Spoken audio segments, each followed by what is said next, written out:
Hallelujah. Hallelujah, baby. Cheers to Vibrant Vocations and Hump Day. Yes! It's Wednesday. Happy Wednesday. Hello, everybody. Welcome to Vibrant Vocations, Melissa, Joy, and Beyond. This is our first episode. So excited. I'm so happy to be here. If you can't tell, I'm trying to be cool, but I'm really excited. Yes. But first, before we get started, we want to start off by talking about this name, right? Everybody names a podcast, whatever they name it for whatever reason. So, what you are going to find on this podcast, you are going to find two young 30-somethings navigating life as career women, as dog moms, and as doctoral students. So what we're looking forward to is really just getting in those deep conversations where we talk about what our lived experiences have been with one another. Yes. And sharing with you guys, because the simple fact is we have been friends for over 15 years and we have had some conversations that people need to hear. Folks need to hear it. You know, like they get deep, they get real. Sometimes we're gut laughing, like those good belly laughs that you yearn for. And then sometimes, you know, a couple of thug tears might fall. You never know what you're going to get. So we just decided we want to share that. We decided we want to share it. Like, why not? Okay. So gonna go ahead and start with our check-in. Check-in. Ask me something. Ask me something. Check-in. Okay. What are you grateful for? What am I grateful for today? Today. In this current moment. In this current moment, I am grateful for, don't laugh at me. So I had a rocky few weeks, and in this current moment, I feel actually emotionally stable in this current moment. Like, I don't feel like I'm easily provoked to tears. Okay. I don't feel like blowing nothing up. I'm actually really happy to be here and of sound mind. So that's what I'm grateful for. You know, I think we take it for granted. Yes. Because life be life, and that's the thing that people say all the time. But the reality is that it's true for all of us. And so I'm just happy to be emotionally stable at this current moment. What are you grateful for? I agree. Same thing. I would not put it as close as the past few weeks. Anybody who's on my social media knows I had a terrible 2023. And I am just grateful as these weeks of January go on, even as crazy as January is, to be here and just be on the other side of that. My favorite way that I've been saying it is I just have so much more bandwidth, because my thing is always, you know, to be there for people, but it's really hard to be there for people when your own plate is up to here. Yeah. And so my bandwidth is clear. I am feeling good, going home, don't have to worry about no drama. I'm grateful. I'm very grateful. Listen. No drama. No drama is definitely something to exude gratitude for. We love it.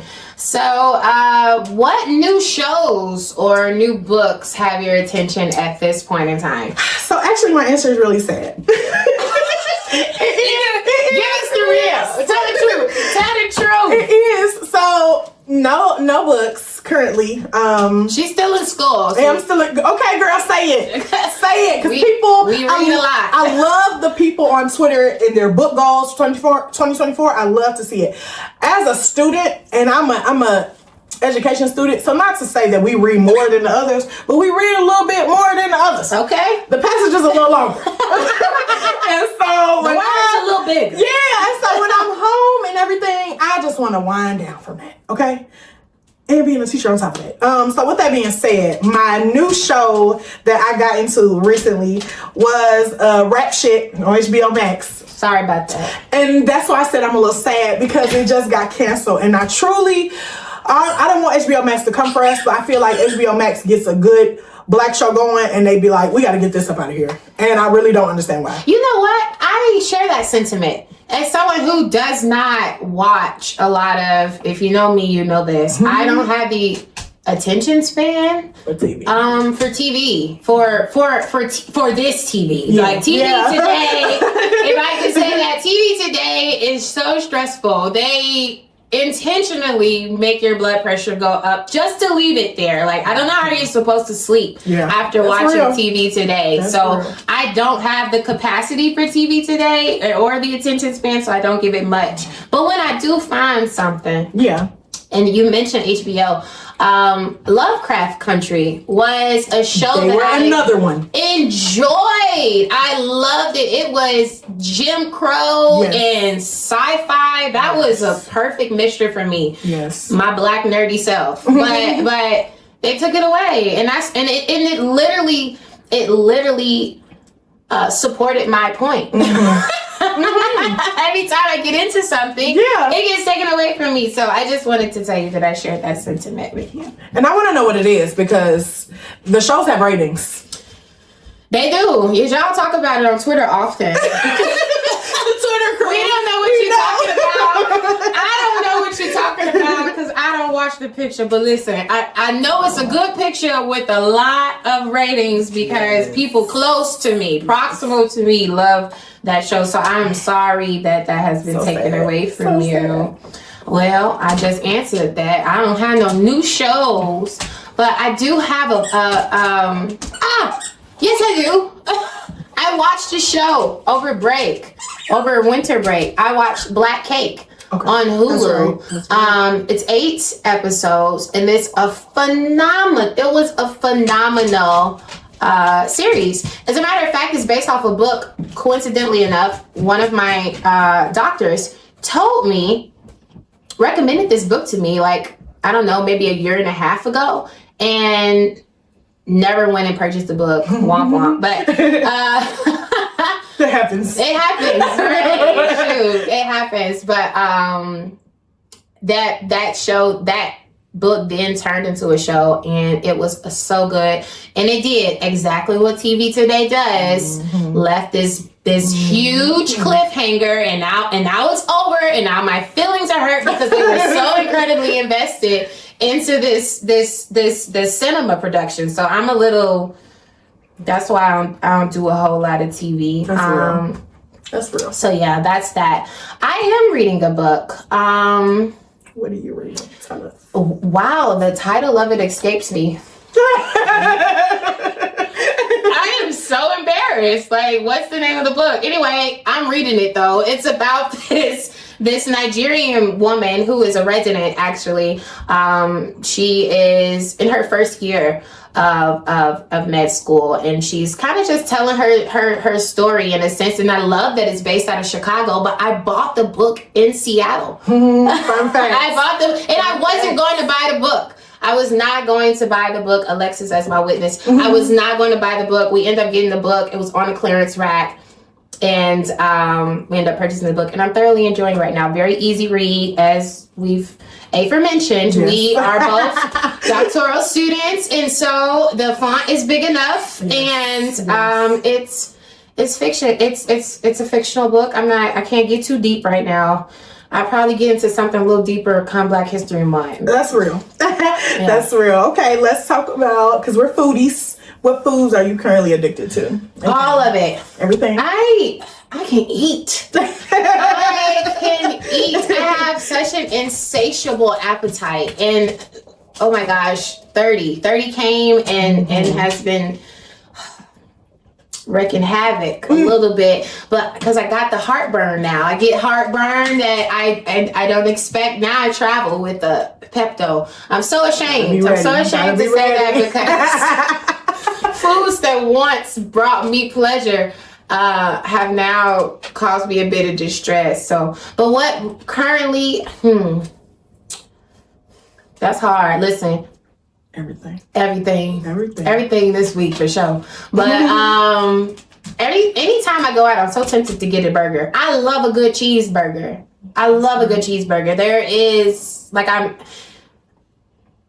Like, I'll go through that. I waste time going through that movie.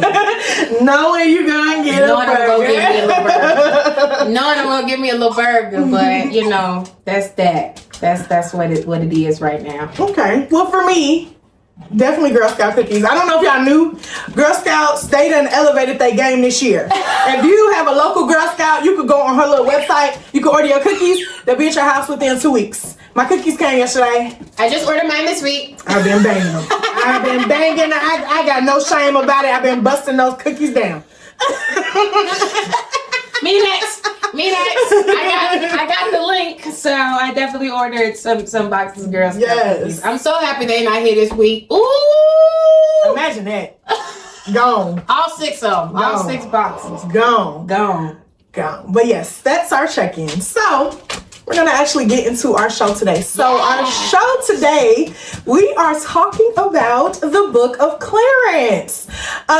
First things first, if you have not seen that film, go see it. Lots of spoilers here too, so if you haven't seen it, oh gosh, if you haven't seen it, don't watch this yet. Yeah, pause it, like it, so it's in your library, and come back. The second thing I want to say before we get started, I don't know if y'all saw our cheers when we started. Yeah. We are church girls. Yeah. This is not a Bible study. It's not. We are having a conversation. Yes, it is. We are having us a little drink, and we are associating and communicating with y'all. That's okay? Period. So, just want to put that out there. But with that being said, we're going to start with first impressions. So first impression of the trailer. So I actually first saw the trailer when I went to see The Color Purple. I hadn't seen it before then. Okay. I had not seen it before then. And all I remember is somebody on the other side, I was not at the movies with them, but they said, oh, this is Jay-Z's movie. And I was like, oh, interesting. But it's not Jay-Z's movie. Jay-Z had a hand in it. He did. But it's not Jay-Z's movie. So that, I don't know, that was just kind of interesting to me. But with all that being said, actually watching the trailer, I did not expect the movie that I saw. I will say that. I thought that it was going to be a modernized, updated, aesthetically pleasing version of a Bible story, which in a lot of ways we'll talk about a little later, it was, but it was also a very new thing. It was. They took some stories, they did a little remixing, and they did their thing. But that was my first impression after the trailer. What about you? My first impression after the trailer, excuse me, my friend Cam sent me the trailer. Shout out to Cam. Because apparently I hadn't seen it. So he sent me the trailer, and my first impression of the trailer was, I love this cast. Yes. As she mentioned, aesthetically pleasing. I love this cast. These are some Lakeith. Top tier. Give him his flowers. Give it to him, okay? He embodies his roles. Yes. And if you paid any attention to Lakeith in any of his interviews, he talks about, even when he was in Judas. Yes. The Judah and the Black Messiah. Mm-hmm. He talks about what that did to him mentally. Yeah. To essentially play the antagonist in that film. So I just want to big kudos to Lakeith. Yes. That was captivating in itself, but my interest was absolutely piqued because what I saw depicted, I knew of the story they were looking to depict. Okay. And I wanted to see how they were going to do this, because I think it's one of those stories that is easily overlooked. Mm-hmm. So shout out to Jeymes Samuel for, getting in his bag with this film. It was so incredibly impressive. For sure. So with that being said, after the movie, first impression after the movie, gasp. Let me just say, first of all, if we haven't said enough, I'm just happy to be here, because when I left that movie, I said, why don't I have a podcast? I have so much to say. And, I went and I saw the movie with my family. And so we definitely had some good conversation in the car on the way home. But I wanted to dive deep. Yes. I wanted to dive deep. I wanted to look at what's real, what was fiction brought into this film. Mm-hmm. Again, that remixing that I talked about a little bit earlier, I wanted to dive in. But more than anything, I was so impressed. I was so impressed. What a well-made film. The visuals, the music. Amazing. All of that. I share her. My sentiments mirror my co-host. I love how that sounds. Ooh, come on, co-host. Yes, but it does. I remember getting up like I have so many thoughts. There's so many discussion points here. Yes. And I have such a circuitous way of thinking anyway. Like my brain, from the moment I open my eyes and rise in the morning, my brain is doing this. So after having seen that film, I was like, there's so much I have to talk about. Like I immediately went to YouTube. I wanted to see what was on YouTube. I wanted to see what people were talking about. I got in the car and I turned it on and I was like, wait. Calm down. Right. A little. But no, just thoroughly impressed. I share the same sentiments as her, so I don't even have anything more to add to that. That was my first impression. Exactly. She saw it before me. And so once she told me like what it did for her, I immediately bought a ticket. I was about to say, I think I texted you like, you need to see this movie. Immediately bought a ticket. I want to talk about it with you. You need to go see this movie and did. Went to see the movie. So with that being said, what was your favorite part? There's so many. Oh gosh. Oh, but what's at the top of the list? My favorite part was the scene when you guys have to excuse the squeaking in the background. My sweet baby Pippi, this big loving pit bull is underneath this table with this toy, and you know what? We just gonna let him. Let him be. Way. Yeah. We told y'all we were dog moms. That's it. But my favorite part was when Mary Magdalene was getting stoned. She was getting stoned. Yes. Elijah, that's the name of the character who came to her defense. Listen, first and foremost, can I just give a shout out to my girl Tiana, because I wanted to see so much more of her in this movie. She was the parts that I saw. She did it. She did it. She brought me. I'm like, please continue to. I wanted to see so much of her. So happy to have seen my good sis Tiana in this movie. But that particular scene was my favorite. There was so much emotion. Yeah.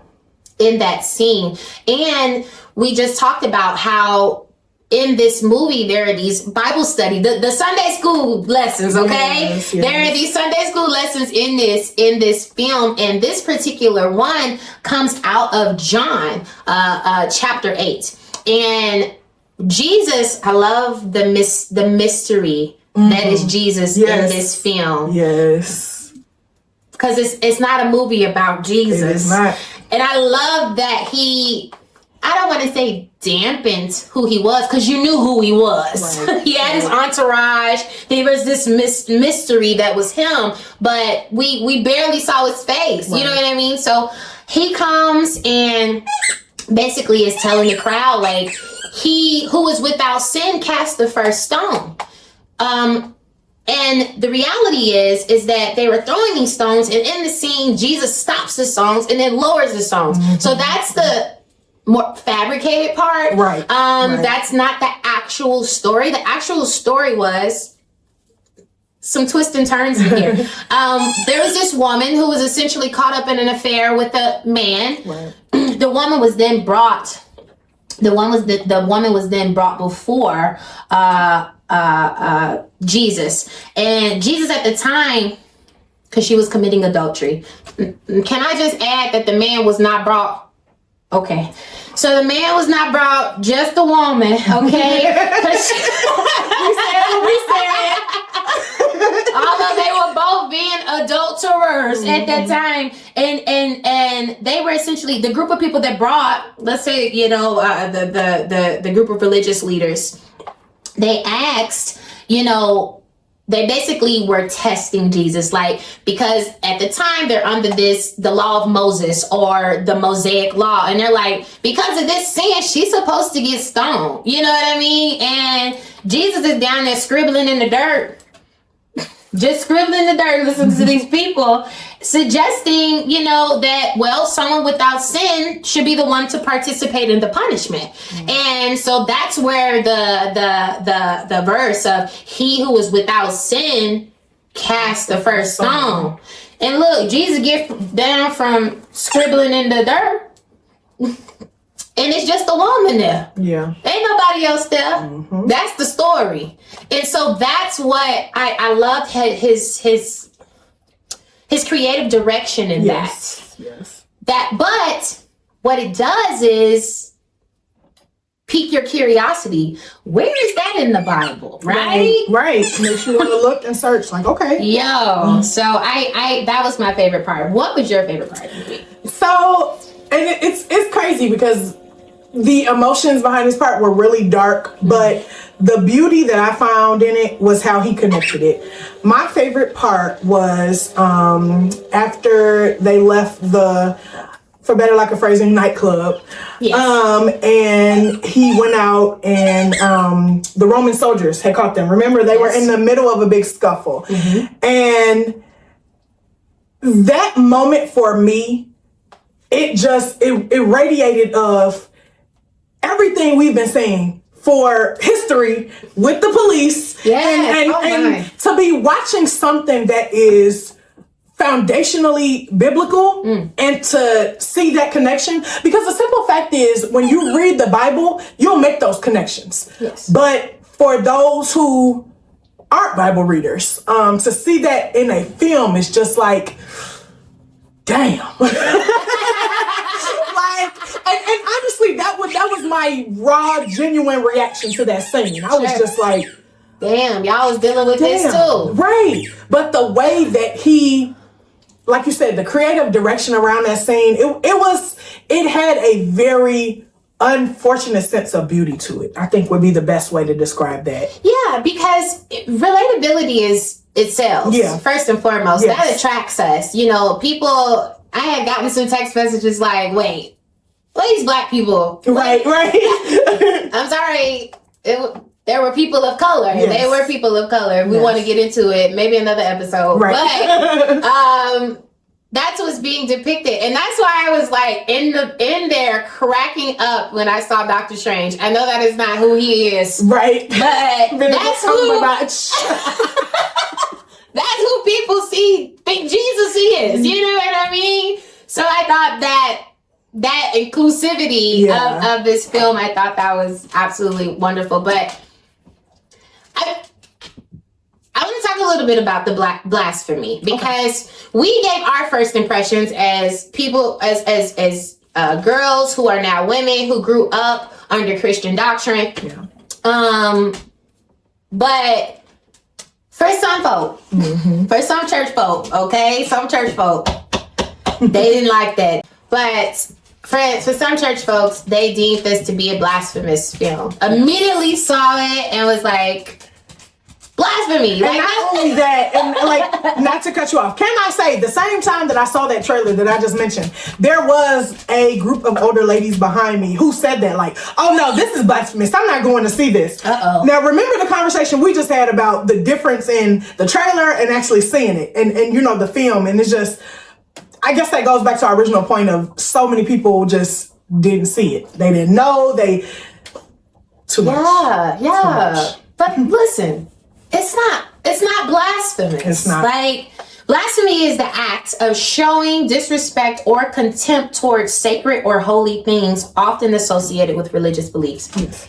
If you don't know the Bible, if you do know the Bible, if you claim to know the Bible, let's say that, because it was the church folks that was upset. Yes. Okay. If you claim to know scripture, this movie depicted scripture. This movie, depicted what Jesus said in the Gospel of Matthew. Right. He says, he warns people about false messiahs, about false prophets. This is in Matthew 24, if you want to look it up for yourself. Matthew 24, verse 5. And the verse specifically says, for many will come in my name, claiming I am the Messiah, and will deceive many. That was the movie. That was the movie. that was the movie. That was the movie. He essentially made himself a Messiah. Yeah. Did some homework, or attempted to. He attempted to. He attempted to do some homework, like to learn these tricks, you know, and that was the actual story. But if I could take it a little step further, in the book of Acts, chapter 8, please read the story if you want to, verses 9 to 24. We're talking about a sorcerer. Simon is his name. Yep. And another word for sorcerer, to make it a little bit more real, this is someone who was essentially a magician of that time. Right. And so he actually approached both Peter and John in this story, and basically was like, yo, I need you to he tried to teach me these tricks that y'all doing, because listen, Peter and John were performing miracles. They were laying hands on people and healing them. Yes. And he saw that and he said, how much? I want that. I need it. Because listen, he big hustle, okay? He like, look, I'm making a little bit, but if they can teach me how to do this, I'm up. I'm up. And in the story, that's essentially what Clarence is looking to do. He, you know, again, Jesus is very mysterious in this movie, but he looks at Jesus. Him and Elijah have this moment after, I think there was a race with Mary Magdalene. When he looks over and it's Jesus and he deems the disciples an entourage, but he was like, he's protected. Yep. You know what I mean? I want that. And Elijah was saying, like, he prospectively wanted that. And Clarence was like, nah, I want that now. Yeah. I need some of that right now. Okay. And so that was a clear depiction that really exemplified, one, Jesus said there are going to be people coming. Right. Acting like the fake me. Okay. And they were. Clarence isn't the only one. Right. There's some probably around here now. I don't know. But there were. And then there was the act of, or attempting, the story of Simon the sorcerer is, teach me this.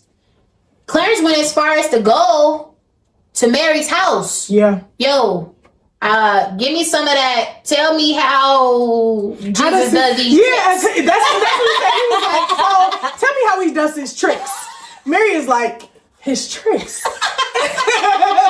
Yeah, it was honestly, it was identical to the Simon the Sorcerer story, you know, because he's going through, and again, his is more so magic based, so he's a magician. But I mean, Clarence is going around. He's got Elijah. That's his best homie. Okay. He's got Elijah pretending to be lame. He's got Elijah pretending to be falling out dead. Blind. And he's touching him. And he's like, oh, you know. And so then he has Barabbas. Barabbas goes around with the bag and he's collecting all the money. Yes. And it's like, man. Yes. So for those who, you know, automatically deemed this to be a blasphemous film, it's like, no, it's not.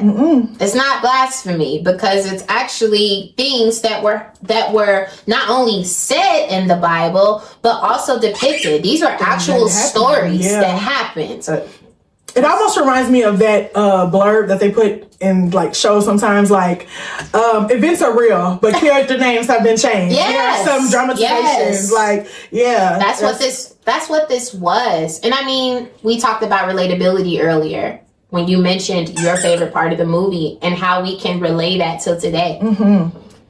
I love any timepiece that can do that. You know, essentially shows you with this relatable content, it simply shows you that historically these things can continue to repeat themselves.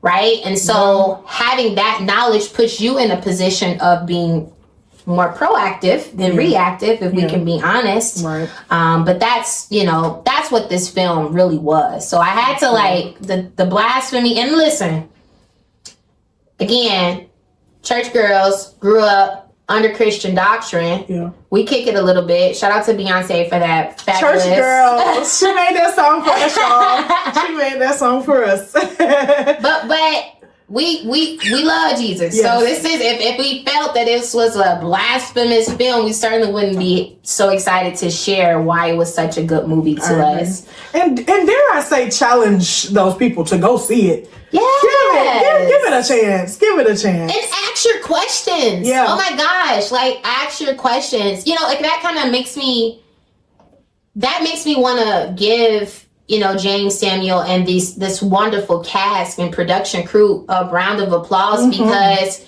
it should make you ask questions. Yeah. It should pique your curiosity. It should make you want to delve deeper into, if it does make you ask a question, then it's essentially done its job. You know what I mean? So I don't know. And like you said, like to dive in the Bible and say like, okay, was this here? How much of this was here? How much? And really, I agree with you to that point. Like it did its job. So with, all of those things that we discussed, blasphemy and everything, what themes would you say you gathered from this movie? So many. So many. I think we said some of them at this point in time. Yeah. Curiosity, a role of self-discovery. Oh, 100%. A role of self-discovery. Big one for me was reconciliation. Okay. As a baby of 4, right? Like siblings share rivalries, all right? And so being able to put your ego down for a moment and realize like this is my blood. I won't get another one of this, right?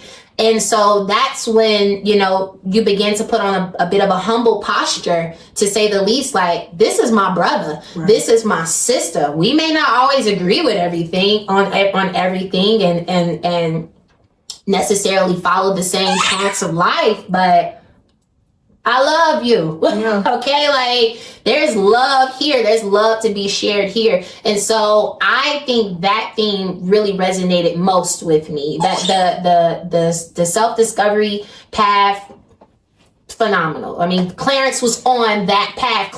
We all are on that path, right? Yeah. And that reconciliation piece. What you think? Yeah. For me, I think that the biggest theme that I saw kind of as the movie went on, was that sense of community. Ooh.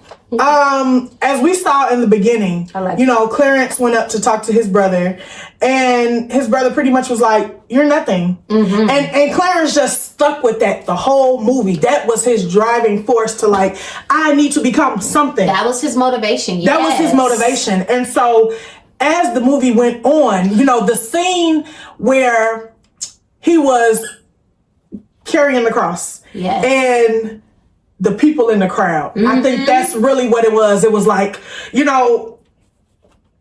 we're in this together. Yeah, they wanted to help. There was a young boy. Yeah. When he was going around and he was doing his tour, this young man sat in front and pretty much told him this is shenanigans. Yeah. Like, you are playing. And in the scene where he was carrying the cross, the boy reached out and tried to help him up. He tried to take it from him, actually. Somebody who was smaller than this cross. And so, for me, the biggest theme was just community. And I guess to make it relatable, it's that sense of, like you said, siblings, or even for me, work, or even as someone who's like in a sorority. You have those tiffs, you have those things, you don't always agree, but at the end of it, there is a greter purpose to all this. Yes, community. And we are working together towards the same goal. The same goal. Let's put our stuff down. Let's put our stuff down. So that tequila making you preachy. Not preachy. So in that same right though, did you see yourself in this movie and all those things? I know that you mentioned the siblings, but was there any other moments where you feel like you saw yourself? Oh gosh. Yes. Okay. Innumerable times. I have to touch off of what you said. He was motivated. Yeah. Clarence was motivated to become something because the people who were most proximal to him and meant the most to him, he wanted to prove that he was, somebody. Yeah. And he was also motivated by love. Yeah. He was essentially being terrorized by this town terror, and had the nerve to be in love with his sister. Yes. And so he wanted to prove himself worthy to gain her love. Yeah. I think that's one of many things that I saw myself in. It's like, I being a rehabilitated people pleaser, you go out of your way. You stretch yourself to, in a sense, you think you're putting yourself in a position to gain love. However, love is the overarching theme, but whether it's compliments, whether it's acceptance, whether it's validation, right? You're doing these things, you're extending yourself because you want that. That resonates deeply with me. Yeah. And then that reconciliation part, I that's huge. Me and my older brother have last year going through such a tumultuous season that brought us closer. You know what I mean? He went through a season first that essentially aided as the catalyst, but then I was going through something, and it brought us back to this place where at least we're talking, we're checking in. I'm lean on each other. Yeah. So I love that aspect. That those two probably resonate most with me. You see yourself. It's funny because let me just say that where I saw myself is not so much of the reasons. Well, it has some of Clarence's same ideology of why, but it's a little bit different. So in the movie, as we just said, he goes on and can I get a ring? Yeah. But he decides that, he wants to be something. We talked about that, right? Yes. So, we've talked about his search of being a new Messiah. But before that, in the movie, he actually goes to the apostles. He walks in, and this is one of the scenes that's in the trailer, and he says, I want to be the 13th apostle. And you gotta say it like him, though. He said, I want to be the 13th apostle. Apostle, yes, apostle. He was like, he walks in, he's like, it's so big and grand. I want to be the 13th apostle. And they look and they're silent and they all start cracking up. Because they're like, bro, what are you talking about? Thomas, of course, had to correct him. He did. But in that, when he walks away with that rejection, because they laughed at him. His brother even pulled him aside to a sidebar and further added insult to the injury of where we started in the movie. He instead, because let's just be honest, there's levels to this. He could have said, okay, I can't be an apostle. Well, I'm going to go here and I'm going to try to do this and, build myself up. That man went straight to, and he said to Elijah in that scene, he said, I'm going to be the new Messiah. And for me, I think that transgression was something that I would say I've seen in my own life. There have been moments where either I'll say actual rejection, and then I'll say trying to hinder rejection. That I said, you know what? I'm actually just going to surpass you. I'm just going to get to this point and I'm going to be great. And that's honestly, that wasn't what Clarence was on his journey for, but that's what we get to at the end of the movie. And that's just something I've seen in my life so many times, even down to, speaking to older people about my rationale to want to get my ED. Because anybody will tell you I'm not the school girl. I was going to get my bachelor's, I was going to be done. Listen, she did mention our history now. I was so surprised. Like, I was proud. I wasn't too taken aback by the master's, but definitely when he was like, yeah, I'm going back to school for my doctorate, I was like, ooh. Like, oh. Yes, that was the whole thing. Again, another episode. But with that being said, talking to people, you know, and their why was always very excited for me. But it's just like, this is a journey ahead of you. Why? And I just said, I know what I know in education, but I want some paper to back me up. Because the career goals that I have, I'm going to be in a very high administrative position before I turn 40. Okay. On top of being a Black woman. Okay. There are people in there, every person that I've seen in the 3 districts that I've worked in that are in the role that I want to be have been 60 plus. That's our classmates too, if we being honest. Yeah. And so the fact that, because to be honest, I could get into this spot with my master's, but to be in that role and have that doctor behind my name, you're not gonna play with me ever. I could see why that makes sense. I guess I didn't even think about that. Like, he definitely went in there. I completely forgot. He went in there and said, I want to be the 13th apostle. Yeah, he started not small, but to where he started small, if you will. Uh-huh. And then they knowed him. No, you cannot.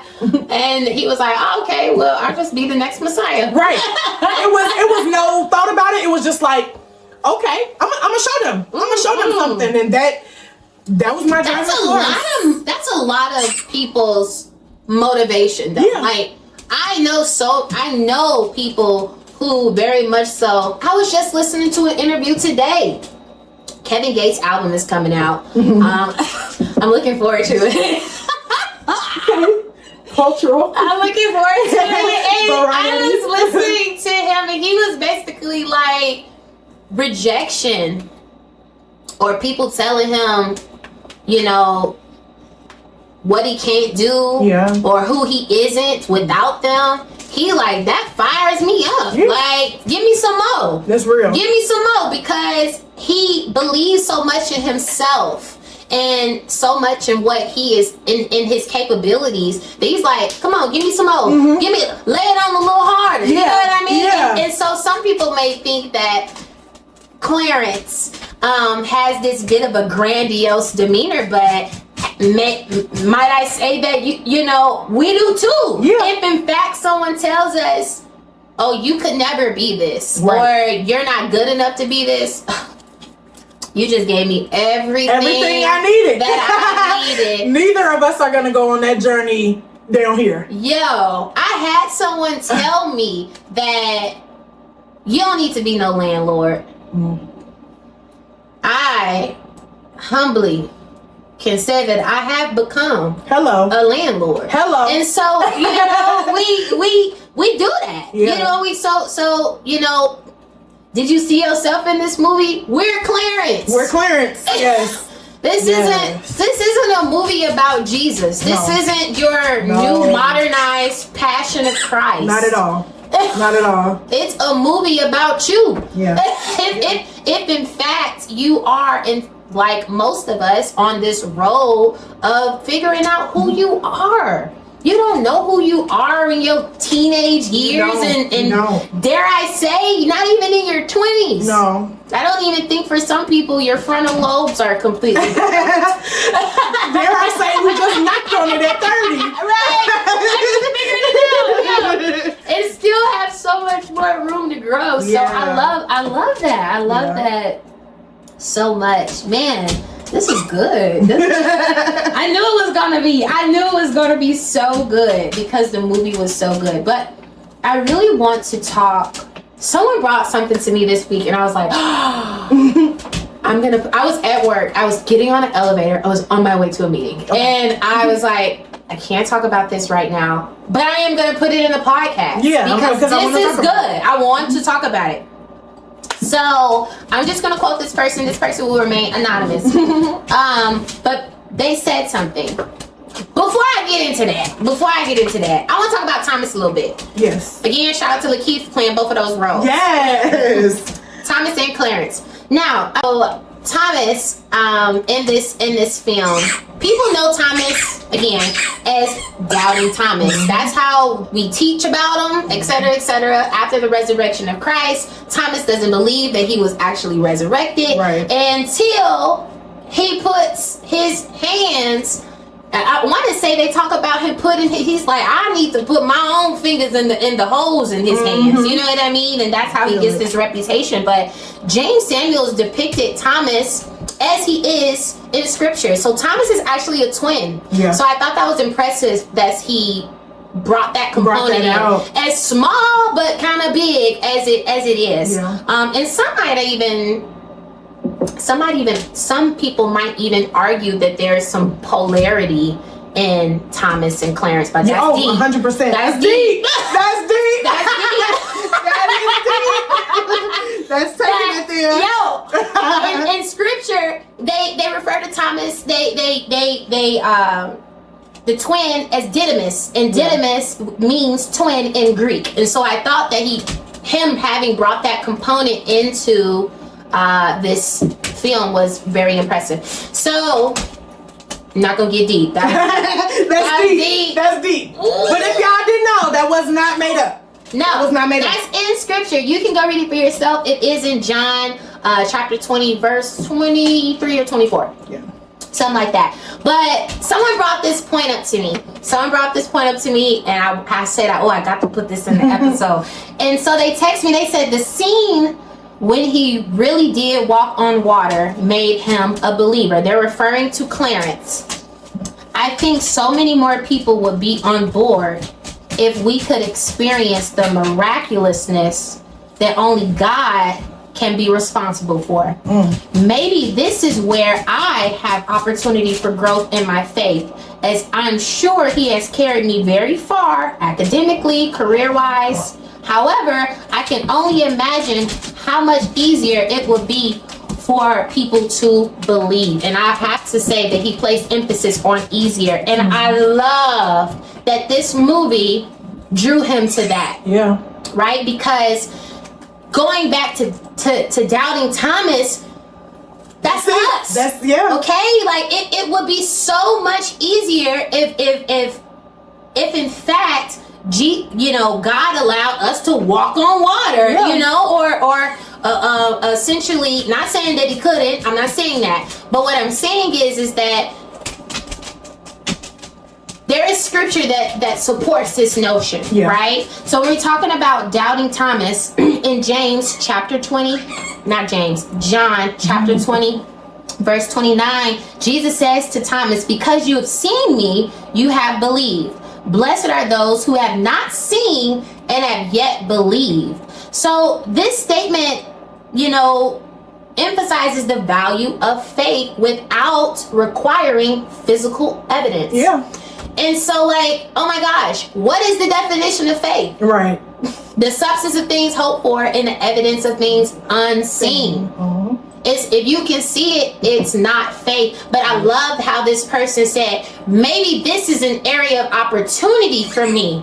Because if I could experience what Clarence experienced, it would make this journey a little bit more easier. But oh my gosh, that I was just so thrilled in that elevator, super giddy next to these strangers. They had no idea why I was so excited, but I was excited because that Jeymes Samuel put this beautiful production together. This is a beautiful story. It was a beautiful story. Yeah. He put this together, and it's doing what it's supposed to do. It's a conversation piece. Yeah. It's drawing upon curiosity. And what does curiosity make us do? Look things up. Look it up. We gotta research for ourselves. So if you ask me, the film done did its job. For sure. Okay. I loved it. And oh my gosh, the soundtrack. So good. I was listening to it on here. So good. I know that's right. You gotta get the energy. So So that just about wraps up our conversation about the Book of Clarence. If we have not said it enough, please go see this film. Go see the picture. Do not listen to the comments that other people are making about, again, the blasphemy and what they saw about it. Really just take the time to form your own opinion. Take the time to do your own research. Take the time to ask the questions. Be curious. Talk to your pastor. Talk to your mother. Talk to your friend. Whatever. I think that there is just this movie. One thing that I read, because we were talking about like reading different things after it. One thing that I read, it was from the actor who played John the Baptist. Actually, he said that everybody, spiritual, religious, atheists, can see themselves in this movie, and I think that's so true. Because again, going back to the themes of the film, like, Clarence was on a road of self-discovery. He was trying to. He had these motivation. This motivation was external. It wasn't internal. That motivation for a lot of us has to be internal. Right. You know what I mean? Right. We don't always want to do the things that we ought to do. Yeah. But it's a matter of, you know, going through these different phases of your life and asking the questions and questioning authority and having audacity, having nerve, you know what I mean? And then being humbled, you know what I mean? And after being humbled, there's just so many different layers to this role that of which he reached. And that was that of redemption and love and reconciliation. He got his love at the end of the day. You know what I mean? Like, so I don't know. I'm proud of Clarence. I'm proud of Clarence because Clarence is you. Clarence is me. Yeah. Clarence is Melissa and beyond. You know, it's a film, as you just said so eloquently. Anybody can see this film and see themselves if you have an open enough mind. Yeah. You know, like it's okay to have an imagination. For sure. Don't be so tight in there. Yes, but you know, literally, seriously, shout out to the director, Jeymes Samuel. Shout out to the cast. The cast. I know we've spoken about Lakeith a lot, obviously, because he was our protagonist, but shout out to the cast. Yes. Every role was so important. All of them. He gave a lot of Black people some work, and it was just beautiful. So that is all for us. That's it. We cannot wait to see y'all on the next episode of Vibrant Vocations. Vibrant Vocations. Melissa, Joy, and beyond. And beyond. Bye, y'all. Peace.